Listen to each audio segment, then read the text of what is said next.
Hello, welcome to CJ learning station. I am Deepika Jalal. Class 9 के अब तक मैं आपको 5 लेक्चर्स डिलीवर कर चुकी हूँ। ये मेरा लेक्चर नंबर 6 है। लास्ट लेक्चर में मैंने आपको लॉज ऑफ एक्सपोनेंट्स के बारे में कुछ बताया था। आज मैं आपको इसी लॉज ऑफ एक्सपोनेंट पे बेस्ड एक्सरसाइज 1.6 कराऊंगी। ये मैंने सामने यहाँ पे मेंशन की हुई है एक्सरसाइज 1.6। इसका पहला क्वेश्चन है फाइंड, और इसके 3 पार्ट्स हैं। आइए वन बाय वन एक एक पार्ट को करते हैं। Question 1,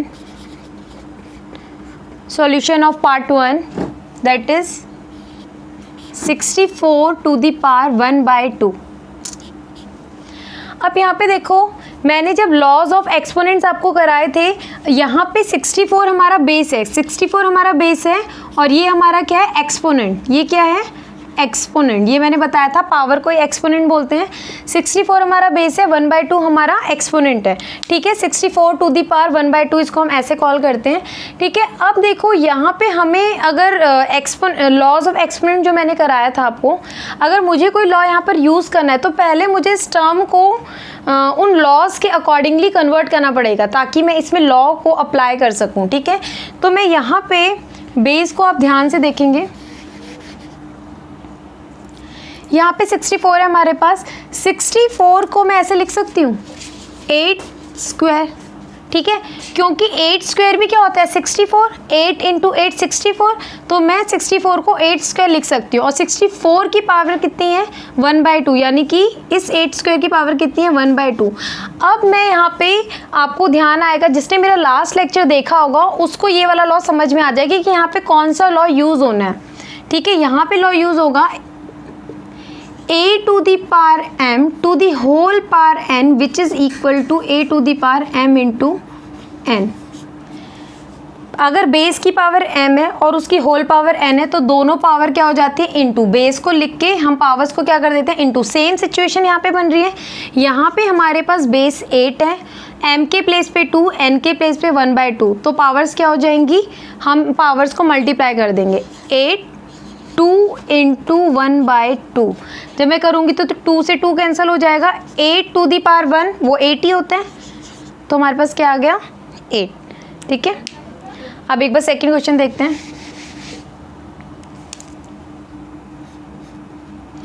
सॉरी, क्वेश्चन 1 का ही second part second. 32 to the power 1/5। अब यहाँ पे पहले मैं 32 को कन्वर्ट करूँगी ताकि मैं इसमें लॉ, अभी मैं इसमें कोई लॉ यूज़ नहीं कर सकती। 32 टू दी पावर 1/5, अभी इसमें कोई लॉ यूज़ नहीं हो रहा, लेकिन इस 32 को मैं लिख सकती हूँ 2 टू दी पावर 5। ठीक है, 2 टू दी पावर 5 क्या होता है, 32 ही होता है। 2 × 2 × 2 × 2 × 2 विच इज़ इक्वल टू 32। तो मैंने 32 को ऐसे लिख दिया 2 टू दी पावर 5। इस 32 यानी 2 टू दी पावर 5 की जो पावर है कितनी है, 1/5। ठीक है, अब यहाँ पे मैं ये सेम लॉ यूज़ करूँगी। यहाँ पे बेस क्या है, 2। ठीक है, बेस 2 है, m के प्लेस पे 5, n के प्लेस पे 1/5, तो दोनों पावर्स क्या हो जाएंगी, इनटू 2 5 × 1/5। सेम प्रॉपर्टी हमने यूज़ की है, ये वाली, a to the power m to the whole power n which is equal to a to the power m × n। a के प्लेस पे 2 और दोनों पावर्स को इंटू कर दिया, 5 × 1/5, तो ये यहाँ से कैंसिल हो जाएगा, तो हमारे पास आंसर क्या आ जाएगा, 2। अब एक बार पार्ट थर्ड करते हैं। साथ के साथ इसे अपनी नोटबुक में नोट डाउन कर लेना, क्योंकि मैं साथ के साथ रब करती जा रही हूँ। Part third, 125 to the power 1/3। अब यहाँ पे सेम क्वेश्चन है, ये तीनों ही सेम इसमें लॉ यूज़ हुआ है। 125 को मैं लिख सकती हूँ 5 to the power cube, 5 to the power cube, क्योंकि 5 × 5 × 5 क्या होता है, 125 ही होता है, तो इसीलिए मैं इसको लिख सकती हूँ 5 क्यूब। 125 को 5 क्यूब लिख सकती हूँ। ठीक है, और इसकी 125 की पावर क्या है, 1/3, तो मुझे यहाँ पे होल पावर क्या लगानी पड़ेगी, 1/3। तो प्रॉपर्टीज़ पे सेम यूज़ होगी। बेस के प्लेस पे हमारे क्या है 5, m के प्लेस पे 3, n के प्लेस पे 1/3। बेस को लिख दूंगी और पावर्स क्या हो जाएगी, मल्टीप्लाई। ठीक है, 3 से 3 कैंसिल और 5। यहाँ पे अब लेफ्ट हैंड साइड में प्रॉपर्टी जो लॉ है वो ज़रूर मेंशन कर लेना। लेफ्ट हैंड साइड पे यहाँ पे a to the power m to the whole power n which is equal to a to the power m into n। ठीक है, अब आते हैं एक बार क्वेश्चन नंबर सेकंड पे। क्वेश्चन नंबर 1 हमारा कंप्लीट हो गया। Question number 2 part 1, first part है 9 टू द पावर 3/2, यहाँ पे लिख लेती हूँ सेकंड पार्ट। सेकंड पार्ट है 32 टू द पावर 2/5, ठीक है। थर्ड पार्ट भी लिख लेती हूँ 60, सॉरी मैं नीचे लिख दूँगी इसको, पहले ये दोनों करा देती हूँ आपको। यहाँ पे देखो सेम लॉ ही इसमें भी यूज़ होगा। 9 टू द पावर 3/2 है, अभी मैं इस पर कोई लॉ यूज़ नहीं कर सकती, बट जब मैं 9 को कन्वर्ट कर दूँगी, ठीक है, तब मैं इसमें वो लॉ यूज़ कर सकती हूँ। अब यहाँ पे देखो 9 को मैं लिख सकती हूँ 3², 3 इंटू 3 9 हो सकता है, सॉरी 9 होता है, तो इसीलिए मैं यहाँ पे इसको लिख सकती हूँ 3² विच इज़ इक्वल टू 9। 3² 9, 9 की पावर क्या है यहाँ पे 3/2, होल पावर क्या आएगी 3/2। यहाँ पे हम मल्टीप्लाई कर देंगे, a के प्लेस पे 3, m के प्लेस पे 2, n के प्लेस पे 3/2, तो a to the power m to the whole power n which is equal to a to the power m into n। तो यहाँ पे बेस लिख लूँगी, बेस लिख लिया 3 और पावर्स क्या हो जाएंगी मल्टीप्लाई, यहाँ से 2 से 2 कैंसिल। अब 3 टू द पावर 3 है, 3 की पावर क्या है 3 which is equal to 3 into 3 into 3 27, ठीक है। यहाँ पे 27 आंसर आ गया। और यहाँ पे आप प्रॉपर्टी लेफ्ट हैंड साइड पे मेंशन कर लेना, ठीक है। अब सेकंड है यहाँ पे 32, यहाँ 32 टू दी पावर 2/5, यहाँ पे 32 को मैं रिप्लेस कर सकती हूँ ऐसे 2/5 लिख दूँ मैं, 2 टू दी पावर 5। मैंने यहाँ पे क्वेश्चन 1 के सेकंड पार्ट में भी यहाँ पे करवाया था यही वाला, ठीक है। 2 to the power 5, 2 to the power 5 क्या होता है 32 होता है। अब 32 की होल पावर कितनी है 2/5, यहाँ पे भी सेम, यहाँ पे लेफ्ट हैंड साइड पे वो लॉ मेंशन कर देना, ठीक है। यहाँ पे बेस 2 और m और n दोनों क्या हो जाएंगी पावर्स मल्टीप्लाई, 5 से 5 कैंसिल। अब 2 to the power 2 which is equal to 2 into 2 4, ठीक है। तो यहाँ पे इसका आंसर क्या आ गया 4। अब हम करते हैं question number 3।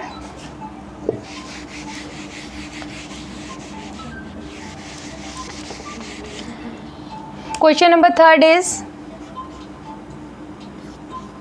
16 to the power 3/4 और फोर्थ क्वेश्चन है 125 टू दी पावर -1/3, ठीक है। 16 टू दी पावर 3/4, यहाँ पे 16 को मैं कन्वर्ट कर सकती हूँ, इसको मैं लिख सकती हूँ 2 to the power 4। 2 to the power 4 क्या होता है 2 into 2 into 2 into 2 which is equal to 16, ठीक है।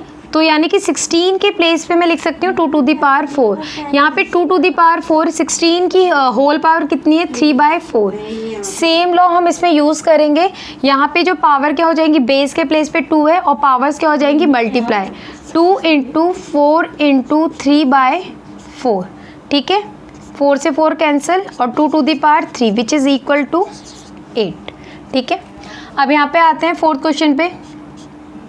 अब यहाँ पे ध्यान देना 125 की पावर नेगेटिव है, तो नेगेटिव जब पावर होती है तो थोड़ा क्वेश्चन को ध्यान से यहाँ पे करना होता है। 125 को मैं लिख सकती हूँ 5 to the power cube, 5 into 5 into 5 which is equal to 125, ठीक है। 5 क्यूब हमारा 125 होता है। अब इसकी होल पावर कितनी है -1/3। यहाँ पे same property a to the power m to the whole power n, तो यहाँ पे जो पावर्स हैं वो मल्टीप्लाई हो जाएगी, बेस को लिख दूंगी और पावर्स क्या हो जाएंगी मल्टीप्लाई, 3 इंटू -1/3, 3 से 3 कैंसिल, 5 टू दी पावर -1।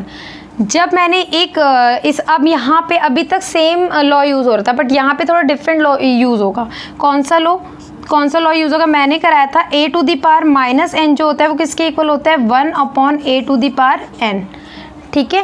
अगर पावर नेगेटिव हो जाएगी तो अपॉन में आ जाएगा, ठीक है। वो ये था 1/a to the power n which is equal to a to the power -n, ठीक है। ये 5 टू दी पावर -1 है तो कैसे लिख लूँगी, नीचे पावर पॉजिटिव हो जाएगी, बेस नीचे चला जाएगा और पावर क्या हो जाएगी पॉजिटिव। यहाँ पे प्रॉपर्टी मेंशन कर देना a to the power -n which is equal to 1/a to the power n। Power negative होगी तो पॉजिटिव हो जाएगी, अगर पॉजिटिव होगी तो नेगेटिव हो जाएगी, ठीक है। ये ध्यान रखना है, यहाँ पे ये लॉ यूज हो रहा है। अब आते हैं क्वेश्चन नंबर 2 कंप्लीट हो गया हमारा। अब आते हैं क्वेश्चन नंबर 3 पे।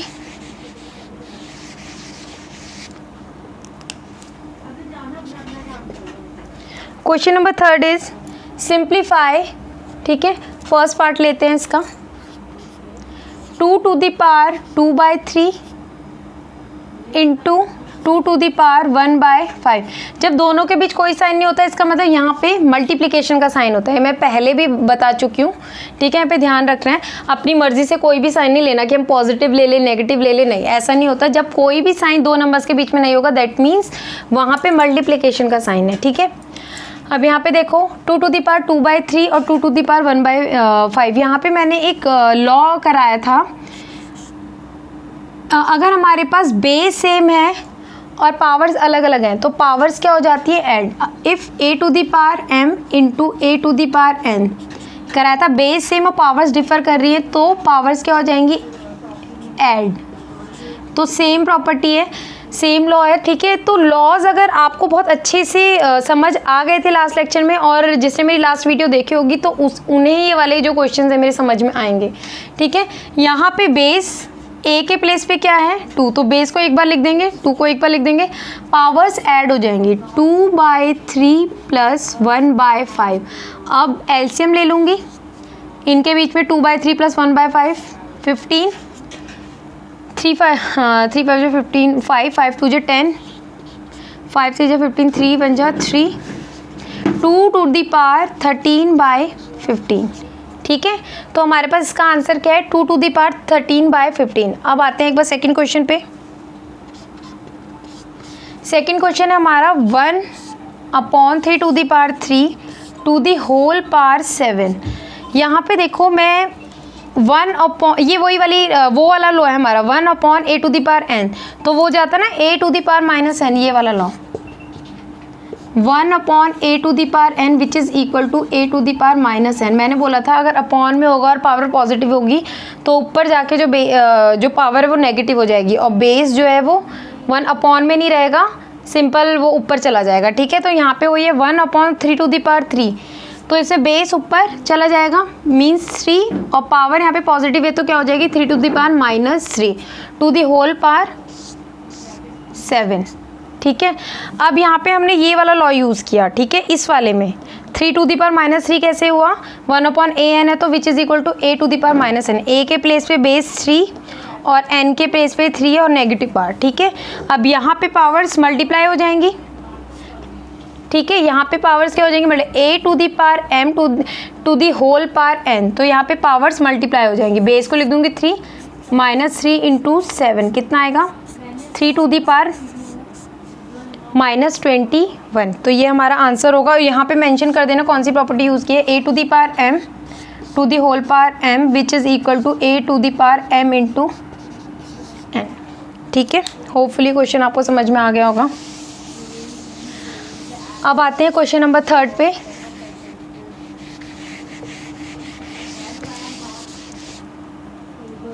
Question number 3 is 11 to the power 1/2, 11 to the power 1/4। इसमें हम क्या करेंगे, यहाँ पे देखो बेस डिवीजन में है, बेस जो है डिवीजन में है और सेम है, सेम होना चाहिए, डिवीजन में हो, और पावर चाहे डिफर कर रही हो चाहे सेम हो तो पावर्स क्या हो जाती है माइनस। मल्टीप्लिकेशन में ऐड हो जाती है जैसे पिछले वाला किया, लेकिन जब डिवीजन में होती है तो पावर्स क्या हो जाती है माइनस। तो बेस को एक बार लिख के पावर क्या कर दूंगी माइनस, इस पावर क्या है 1/2 माइनस 1/4। तो यहाँ पे मैंने प्रॉपर्टी क्या यूज़ की है, a to the power m upon a to the power n which is equal to a to the power m minus n। Base को लिख के पावर्स को क्या कर देते हैं माइनस, ठीक है।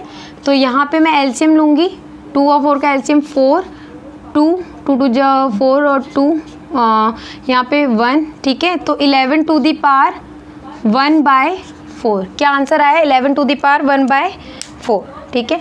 अब लास्ट क्वेश्चन है इसका मेरा, फिर क्वेश्चन नंबर 3 जो है कंप्लीट हो जाएगा। Question number 4 is 7 to the power 1/2 into 8 to the power 1/2।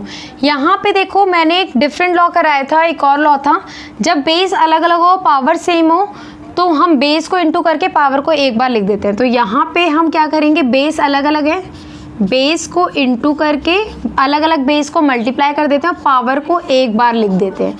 यहाँ पे ये वाली प्रॉपर्टी ये वाला लॉ मैंने यूज़ किया है, a to the power m into b to the power m which is equal to a into b to the whole power m। अगर बेस अलग अलग हो, यहाँ पे बेस अलग अलग है, 7 और 8 बेस अलग अलग है, पावर सेम हो m पावर यहाँ पे 1/2 1/2, तो हम बेस को इंटू कर देते हैं a इंटू बी यानी 7 इंटू 8, और पावर जो m है ये m, इसको एक बार लिख देते हैं। तो क्या आएगा हमारे पास 7 इंटू 8 56 टू दी पावर 1/2। हमारा क्वेश्चन नंबर 3 जो कंप्लीट हो गया। ठीक है, ये एक्सरसाइज 1.6 हमारी